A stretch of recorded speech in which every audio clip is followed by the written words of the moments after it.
Les 12 apôtres de Jésus-Christ étaient des hommes simples issus de divers milieux, y compris des paysans, des pêcheurs et des artisans. Ils ont tout abandonné pour suivre leur maître et ont été témoins de la résurrection de Jésus.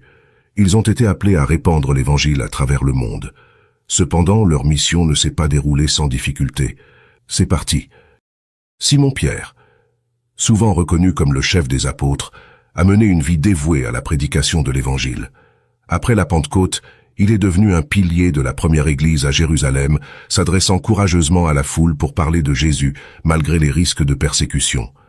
Sa foi l'a conduit à voyager, propageant le message du Christ, jusqu'à ce que son chemin le mène à Rome.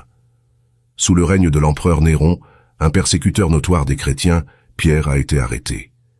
La tradition rapporte que Pierre a été crucifié à Rome, vers l'an 64 après Jésus-Christ sous le règne de Néron. Conformément à son humilité et à son sentiment d'indignité de mourir de la même manière que son Seigneur, il aurait demandé à être crucifié la tête en bas.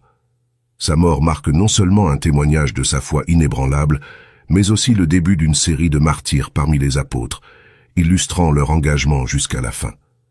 Cette fin tragique de Pierre sert de puissant rappel de la persévérance et du sacrifice.